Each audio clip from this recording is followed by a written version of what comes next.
Please subscribe my channel. Please subscribe my channel. And press the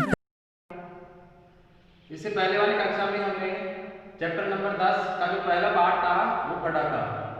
उसके अंदर हमने विद्युत धारा की परिभाषा के बारे में पढ़ा था।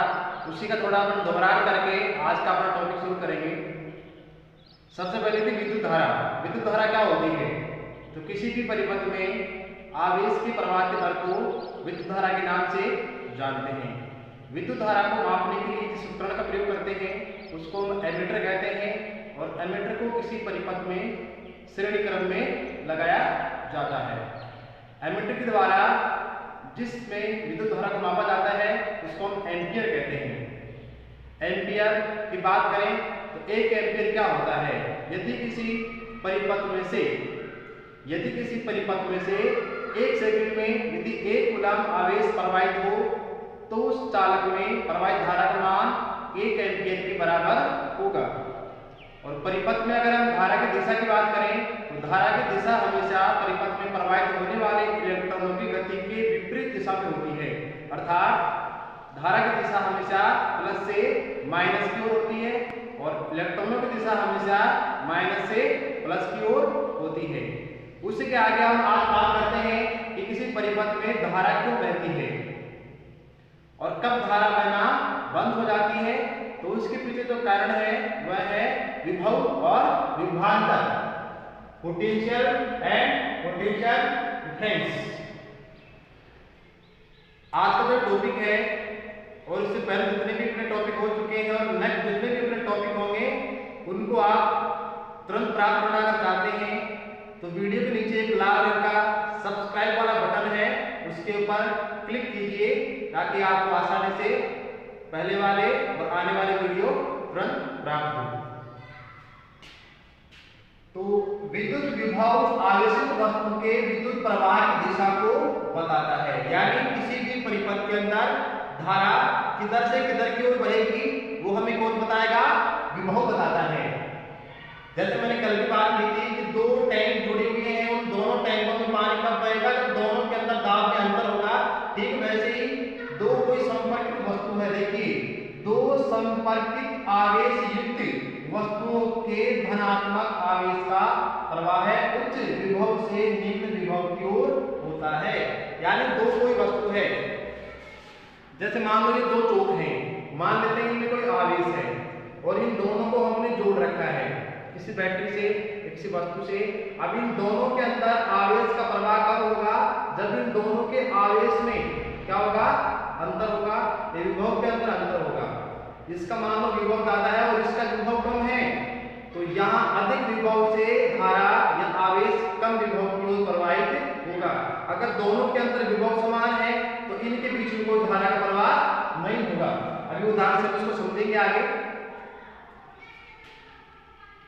आगे देखिए, संपर्कित के विभवांतर 0 होने पर धारा का मान या धारा का प्रवाह क्या होगा?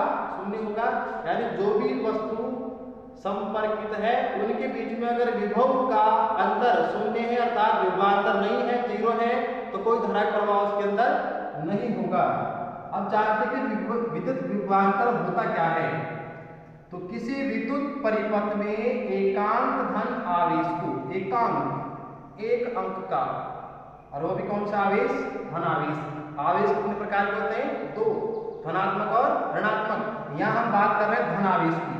तो एकांक यानी 1 अंक के धन आवेश को एक बिंदु से दूसरे बिंदु तक ले जाने में किया गया कार्य उन दोनों बिंदुओं के मध्य विद्युत विभवांतर के बराबर होता है।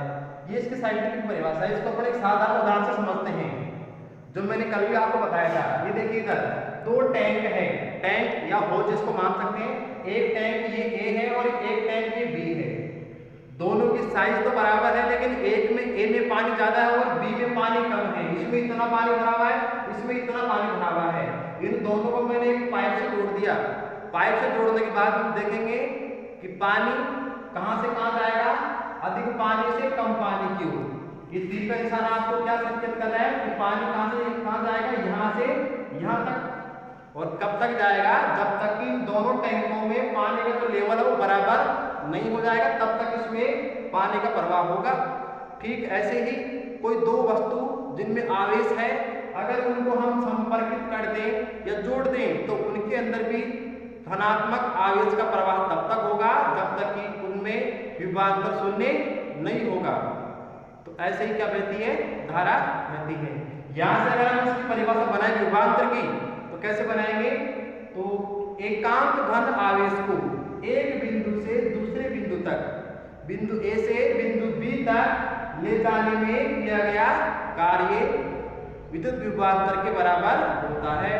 यानी जितना इसमें अंतर है उतना ही तो कार्य होगा, अर्थात उतना ही पानी आगे जाएगा। जितना कम विभवांतर होगा उतना ही कम पानी आगे जाएगा। तो सीधी सी परिभाषा यही से बनती है, विभवांतर खत्म होने पर प्रवाह बंद हो जाएगा। तो इस विभवांतर को मैंने यहाँ पर लिखा VA माइनस VB। यहाँ तो पानी था लेकिन परिपथ में क्या होगा, विभवांतर होगा। तो एक बिंदु पर मैंने माना VA, यानी क्या, वोल्ट, वोल्ट यानी विभवांतर का मात्रक क्या होता है, वोल्ट।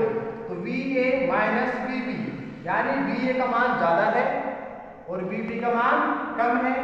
तो जितना इनके बीच में अंतर है उतना ही तो क्या होगा, कार्य। और कार्य के लिए जिसका प्रभाव होगा वो क्या होता है, आवेश। तो विभवांतर बराबर किया गया कार्य बटा आवेश के रूप में इसको अपन दर्शाते हैं। कार्य को अपन W से और आवेश को अपन Q से दर्शाते हैं। या फिर इसको लिख सकते हैं VA माइनस VB, ये विभवांतर बराबर W बटा Q वर्ग बटा आवेश। इसकी इकाई क्या है, इकाई का मतलब मात्रक क्या है, किसमें मापेंगे, तो इकाई के रूप में कार्य इसका मात्रक है जूल का, और कूलाम किसका मात्रक है, इस आवेश का। तो जूल बटा कूलाम बराबर क्या आएगा, वोल्ट। यानी ये इसका मात्रक है। धारा का मात्रक एम्पियर था, विभव और विभवांतर का मात्रक क्या होता है, वोल्ट होता है। दूसरी परिभाषा देखिए, विद्युत विभव क्या है। यदि V अनंत पर स्थित हो, ये वाला बिंदु, यानी इस टैंक की बात करते हैं अपन। अभी तो ये टैंक यहाँ B पर था, लेकिन अपन आप परिपथ में बात करें कि B बिंदु है वो अनंत पर है, पता नहीं कहां पर उसको अनंत मानते हैं। तो ये बिंदु कहां पर है, अनंत पर।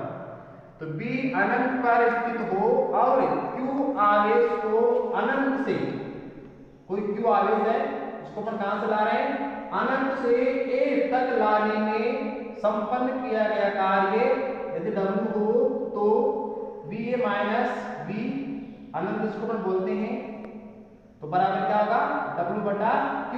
और हम जानते हैं अनंत पर जो विभव है उसका मान क्या होता है, शून्य होता है।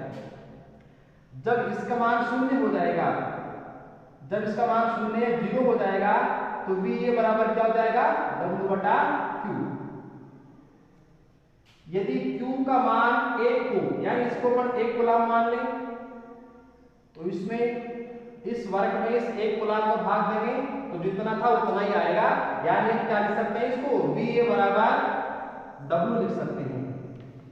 यानी एक बिंदु पर जितना विभव होगा उतना ही उसके द्वारा कार्य संपन्न होगा। और इसकी परिभाषा हो चुकी, आगे और देखते हैं परिभाषा को। आता है विद्युत विभव एकांक धन आवेश को अनंत से, कहां से, अनंत। ये वर्ड इसमें बोलना जरूरी है, अगर ये नहीं बोला तो परिभाषा गलत हो जाएगी।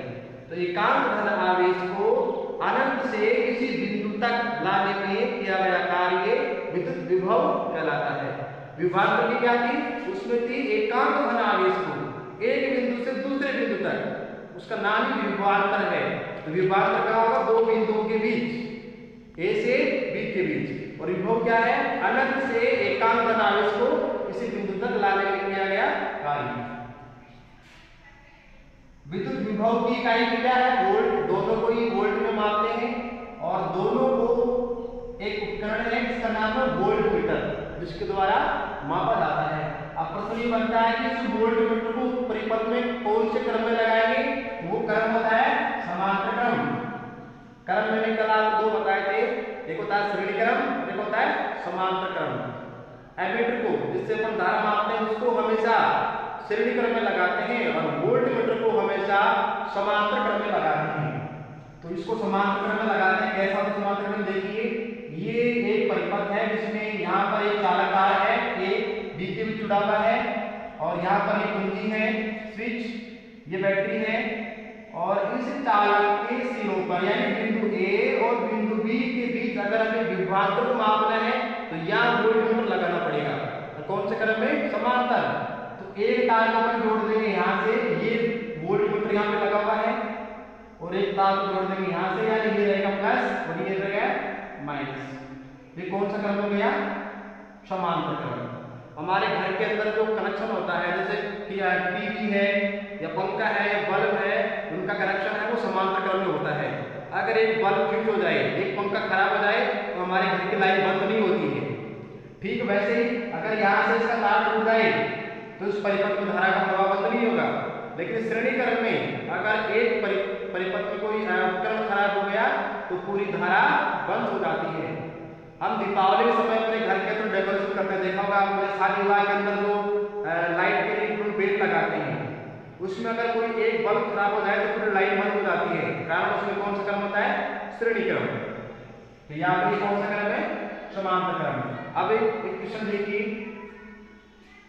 1 वोल्ट विभवांतर किसे कहते हैं? 1 वोल्ट हल देखिए इसका, W बटा Q वर्ग बटा आवेश बराबर क्या आता है? विभवांतर आता है। अब ये विभवांतर को हमें निकालना है कितना? 1 वोल्ट। तो 1 वोल्ट कैसे आएगा? अगर हम इस कार्य को 1 मान लें और आवेश को भी 1 मान लें तो 1 में 1 का भाग देने पर क्या आएगा? 1 वोल्ट आएगा। तो 1 जूल बटा 1 कूलम। परिभाषा कैसी होगी? किसी परिपथ में 1 कूलम, परिभाषा यहां से बोलेंगे, किसी परिपथ में 1 कूलम को प्रवाहित होने में यदि किया गया कार्य का मान 1 जूल है तो उस परिपथ के चालक के सिरों के मध्य विभवांतर 1 वोल्ट के बराबर होगा। फिर बोल रहा हूं, ध्यान से सुनना, आसान सा है। किसी परिपथ में या किसी चालक तार में 1 कूलम आवेश प्रवाहित होने में यदि किया गया कार्य का मान 1 जूल है तो उस परिपथ का विभवांतर या उस चालक का विभवांतर किसके बराबर होगा? 1 वोल्ट के बराबर होगा। ये रटने की परिभाषा नहीं है, इसको आप डायरेक्ट सूत्र से याद रख सकते हैं। सूत्र अगर आपको याद है तो परिभाषा अपने आप बन जाती है। ऐसा तो है ही नहीं कि पहले कार्य होगा फिर आवेश प्रवाहित होगा। पहले आवेश जाएगा तब जाके कार्य होगा। तो 1 में 1 का भाग देने पर 1 वोल्ट हमको प्राप्त होता है। दूसरा क्वेश्चन देखिए, इसी पर आधारित है। 10 वोल्ट विभवांतर के 2 बिंदुओं के बीच 3 कूलम आवेश को ले जाने में कितना कार्य होगा?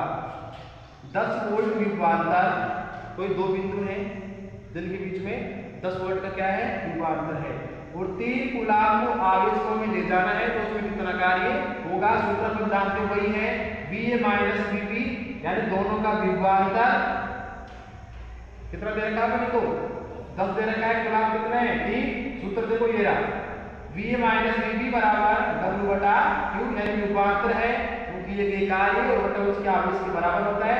या इसको हम लिख सकते हैं, निकालना क्या अपने को? कार्य निकालने हैं तो जब पक्षांतर करेंगे तो ये तो इधर आ जाएगा और जिसका लग रहा था भाग उसका हो जाएगा गुणा, तो इसका इससे क्या हो गया? गुणा हो गया। ये तो है विभवांतर और ये क्या है? आवेश। जब इन दोनों को गुणा करते हैं 10 तो क्या है? विभवांतर और 3 क्या है? आवेश। तो कुल मिला के कितना आ गया? 30 जूल। ऐसा न्यूमेरिकल का क्वेश्चन बोर्ड में 2 या 3 नंबर का आ जाता है और एक यहाँ से ये बहुत ही महत्वपूर्ण है। इसके अलावा वोल्टमीटर कौन से क्रम में लगाया जाता है, विभव की परिभाषा क्या है, विभवांतर की परिभाषा क्या है। तो आशा करता हूँ इस वीडियो से आपको विभव और विभवांतर के बारे में पूर्ण जानकारी मिल गई होगी। अगर कोई आपका प्रश्न है तो उस प्रश्न के लिए आप कमेंट्स कर सकते हैं, मैं आपको उस प्रश्न का जवाब दूंगा। और नेक्स्ट वीडियो प्राप्त करने के लिए चैनल को सब्सक्राइब करें। धन्यवाद।